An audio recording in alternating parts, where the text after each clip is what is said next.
ये राना साहब, शाम में जब आपकी ट्वीट देखी मरीम नवाज साहिबा की, ख्वाजा साद रफ़ीक, आबिद शेर अली की, तो काफ़ी हैरत हुई कि इतनी शदीद आपकी तरफ से तनकीद की जा रही है सुप्रीम कोर्ट पर, और मखसूस जज साहिबान का नाम लेकर आप एतराज़ात उठा रहे हैं। अभी 3 माह पहले ही तो मुस्लिम लीग नून खुश खुरम थी और जश्न मना रही थी सुप्रीम कोर्ट के 7 अप्रैल के फैसले पर, जिसमें ये जज भी शामिल थे जो आज जज समाअत कर रहे हैं इस मामले की। तो किस तरह से आप इस नतीजे पर पहुंचे हैं कि ये जारहाना हिकमत अमली होगी मुस्लिम लीग नून की सुप्रीम कोर्ट के खिलाफ? देखें, सुप्रीम कोर्ट के या हाई कोर्ट्स के जो फैसले हैं, वो फैसले जो है वो यानी एक पूरी कौम के सामने एक खुली किताब के तौर पे जो है वो मौजूद होते हैं। उनकी तज़हीक करना और किसी भी मुअज़्ज़ज़ जज के ख़िलाफ़ कोई ऐसे रिमार्क्स पास करना जिनसे उनकी डिसरिस्पेक्ट जो है वो सामने आती हो, ये तो हमेशा से जो है वो कानून है, समझा गया है कि ये नामुनासिब है। लेकिन एक वैलिड जो ऑब्जेक्शन है वो हर लिया जा सकता है, और वो इससे पहले भी हम इन चीज़ों की जो है वो निशानदेही करते रहे हैं। और ये एक बड़ी ही जो है वो एक आला रवायत है हमारी आला और अदालत उज़्मा की, कि अगर एक मुअज़्ज़ज़ जज किसी फ़रीक के ख़िलाफ़ किसी केस में फ़ैसले का जो है वो बेंच का हिस्सा हो और वो उस फ़रीक के ख़िलाफ़ फ़ैसला करे,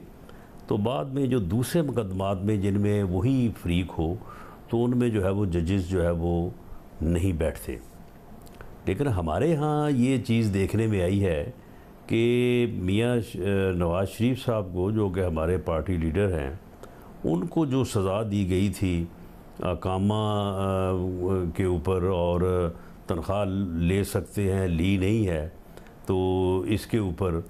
तो मामला ये है कि उस वक्त से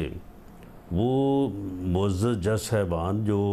PMLN के ख़िलाफ़ मुख्तलिफ़ फ़ैसलों का हिस्सा रहे हैं, उसकी लीडरशिप को जो है वो ऐसी सज़ाएँ देने में जिनके मुतल्लक़ जो है वो बाद में बहुत ज़्यादा जो है वो एतराज़ात भी सामने आए हैं, सिर्फ़ हमारी तरफ से नहीं बल्कि कानून दान और बार्स की तरफ से और कानून का इदराक रखने वाले जो है वो लोगों की तरफ से। अच्छा, तो ये चीज़ें जो हैं, ये इनको अगर आप सामने रखें और फिर आप देखेंगे ये जो 63A की जो तशरीह आई है, जो फ़ैसला आया है, जिस फ़ैसले को समझा गया और PTI ने इसके ऊपर बड़ी खुशियाँ मनाई कि जी वो उनको इस फ़ैसले में जो है वो बड़ी जो है वो रायत मिली है, और इसी फ़ैसले की बुनियाद के ऊपर हमारे 25 वोट जो है वो काटे गए। इसी फ़ैसले की बुनियाद पे हमें दोबारा पंजाब में इलेक्शन में हमजा शहबाज शरीफ को जो है वो आना पड़ा। इसी फ़ैसले की बुनियाद के ऊपर जो है वो 20 जो जनरल सीटें थी उनके ऊपर ज़िमनी इलेक्शन हुआ। तो उस फ़ैसले में उस फ़ैसले को तमाम जो है वो बार्स ने और तमाम कानून की फ़हम और इदराक रखने वाले लोगों ने कहा कि ये फ़ैसला दुरुस्त नहीं है। अच्छा। उन्होंने रिस्पेक्टफुली इस फ़ैसले से जो है वो डिस्टेंस किया और एतराज़ किया, और इसके ऊपर सुप्रीम कोर्ट बार एसोसिएशन ने बाकायदा जो है वो रिव्यू पिटीशन भी दायर की कि ये फैसला तो जैसे आप बात कर रहे हैं को रीराइट करने के मुतरादिफ है। जैसे आप बात उसी फैसले के ऊपर हमारे ख़िलाफ़ जो है वो सारा कुछ हो गया है। अब अगर उसी फैसले की रूह से अगर हमें बेनिफिट पहुंचा है 10 वोटों का, 25 वोट हमारे काटे गए, जब 10 का हमें फ़ायदा पहुंचा है, तो रात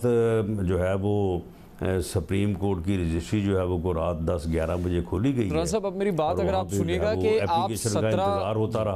17 मई के केस के हवाले से तनकीद करेंगे, शायद समझ आ जाए। आप अब सुप्रीम कोर्ट जो समाअत कर रही है उस पर तनकीद करेंगे या तहफ़्फ़ुज़ात का इज़हार करेंगे, शायद समझ आ जाए। लेकिन आपकी ट्वीट है, द जजेस who gave verdicts against our leadership in the name of black law dictionary and receivable income should not be part of the benches hearing our cases। ये तो सब मामला राना साहब 2017 के हैं। और फिर साद रफ़ीक साहब की ट्वीट है, पानामा 1 पूरी कौम ने भुगता, पानामा 2 मंजूर है ना कबूल है, पानामा एक फसाना था, कानून का बहाना था। तो ये 2017 में हुए, आपके लीडर को भी सज़ा तब सुनाई गई, आपके लीडर चले गए, लेकिन आपकी जमात की हुकूमत थी, सदर भी आपके थे, वज़ीर आज़म भी आपकी जमात के रहे, तब तो इन जजेस के ख़िलाफ़ कोई कार्रवाई आपने नहीं की, रेफरेंस कोई नहीं भेजा। 5 बरस बाद एक बार फिर याद आ गया मुस्लिम लीग नून को कि क्या हवाला था जजेस का, उस पर तनकीद करनी है? नहीं देखें, जजेस की जिस तरह से मैंने पहले भी अर्ज़ किया है कि जजेस के फैसले के ऊपर जो है वो एक कानून के दायरे में रहते हुए जो है वो बात हो सकती है। हाँ, लेकिन जजेस को के ख़िलाफ़ कोई कार्रवाई करना जो है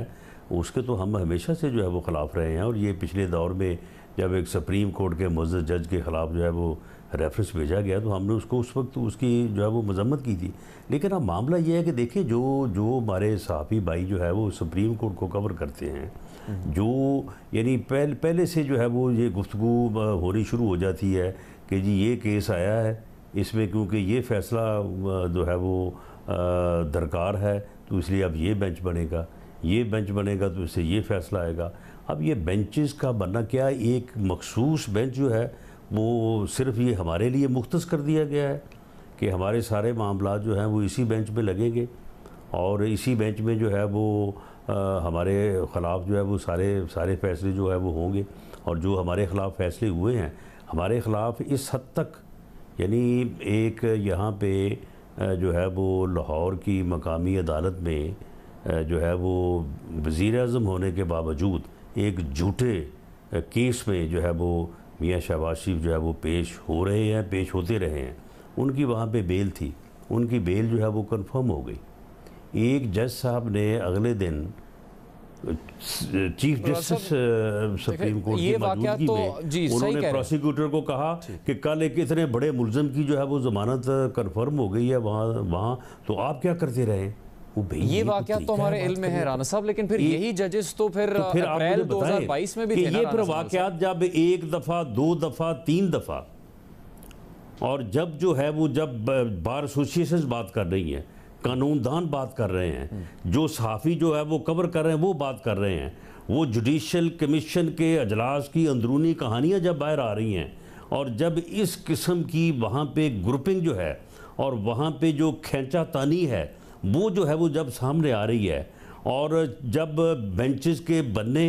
और बेंचेस के फैसलों के मतलब पहले से जो है वो प्रेडिक्शंस हो रही हैं, तो आप मुझे फिर बताएं कि क्या फिर हमें बतौर साइल के जब फिर इस किस्म की सूरत हाल का सामना होगा तो क्या हम इन अल्फाज में भी रिस्पेक्टफुली जो है अपनी ये सबमिशन भी नहीं कर सकते